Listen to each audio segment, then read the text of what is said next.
Hello. হ্যাঁ hello, আপনি কি লামিয়া বলছেন? জি বলছি, কে বলছেন? আসলে আপনার বাবা আমাকে আপনার নাম্বারটা দিয়েছেন কিছু টাকা পাঠানোর জন্য। বাবা আপনাকে টাকা পাঠাতে বলেছে? কিন্তু আপনি কে? জি হ্যাঁ, আপনারা কি ওনার কাছে টাকা চেয়েছিলেন, সেজন্য উনি আমাকে আপনার নাম্বারটা দিয়েছেন যাতে আমি আপনাকে টাকাটা পাঠিয়ে দিতে পারি। কিন্তু আমি তো বাবার কাছ থেকে কোনো টাকা চাইনি। আর আপনি আমার বাবাকে কিভাবে চিনেন? আসলে আপনার বাবার নাম রহিম না? হ্যাঁ। উনি আমার বন্ধু। আর আচ্ছা, একটা কথা বলুন তো, আমি কি আপনার এই নাম্বারে টাকা পাঠাবো? হ্যাঁ, আপনি এই নাম্বারে পাঠিয়ে দেন। আচ্ছা ঠিক আছে, আমি 10,000 টাকা আপনাকে পাঠিয়ে দিচ্ছি। হ্যাঁ, একটু চেক করে দেখেন তো।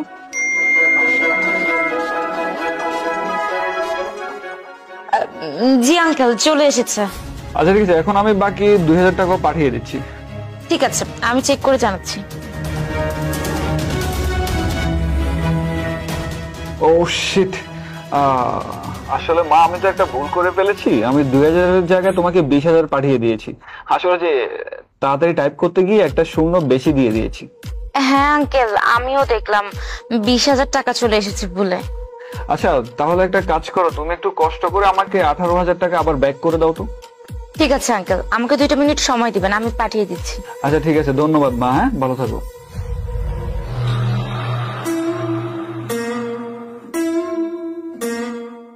কি ব্যাপার লামিয়া, কি করছো? আরে বাবা কিছু টাকা পাঠিয়েছিল, কিন্তু যাকে দিয়ে টাকা পাঠিয়েছে সে ভুলে 2,000 টাকা পাঠাতে গিয়ে 20,000 টাকা পাঠিয়ে দিয়েছে। এখন তো টাকাটাই ব্যাক করছি। কি, বাবা টাকা পাঠিয়েছে? কেন, তুমি কি বাবা থেকে টাকা চেয়েছিলে? তোমার কি এমন দরকার যার জন্য বাবাকে ফোন করতে হলো টাকার জন্য? আরে আমি টাকা চাইনি, উনি নিজে একজনকে দিয়ে টাকাগুলো পাঠিয়েছে। কি, অন্য কাউকে দিয়ে পাঠিয়েছে? আরে বাবা যদি টাকা পাঠানো হতো তাহলে তো বাবা নিজে থেকে পাঠাতো, তাই না? দেখো, আমার কাছে কেমন যেন লাগছে বিষয়টা, কারণ আজকাল কিন্তু অনেক স্ক্যাম হচ্ছে। তুমি ভালো করে ব্যালেন্সটা চেক করো। আরে তুমি এসব কি বলছো? এসব হতেই পারে না। আর ওই লোকটা আমার বাবার নাম জানেও, আর তাছাড়া উনি বলেছেন উনি নাকি বাবার চাইল্ডহুড ফ্রেন্ড। আমি না ওনাকে টাকাটা ব্যাক করে দিই। হ্যালো। হ্যালো মা, তুমি তো এখনো টাকা আমাকে ব্যাক করো নাই। তুমি কি টাকা পেয়ে আবার লোভে পড়ে গেলে নাকি? আরে না না আঙ্কেল, আমাকে শুধু 2 মিনিট সময় দিবেন, আমি অবশ্যই আপনার টাকা পাঠিয়ে দিব। আর আপনি আমার বাবার বন্ধু, আপনাকে আমি কিভাবে ঠকাই বলুন?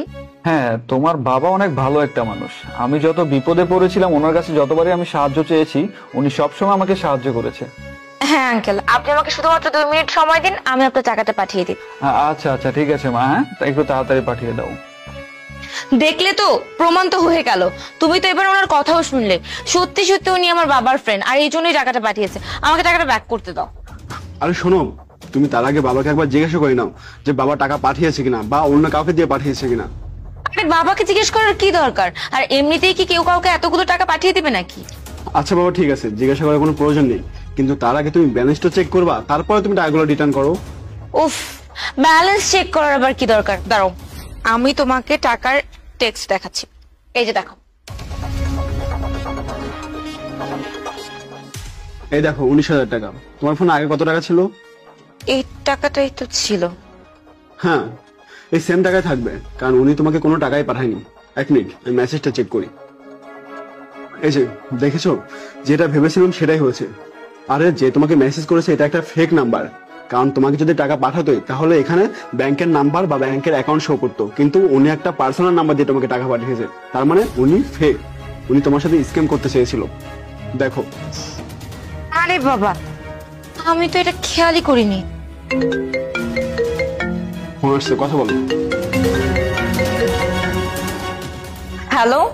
হ্যাঁ হ্যালো মা, কি হলো? তুমি যে এখন আমাকে টাকাটা পাঠাওনি যে? হ্যাঁ পাঠাবো, কিন্তু টাকা না, তোকে পাঠাবো জেলে। আরে কে? পুলিশ। পুলিশ?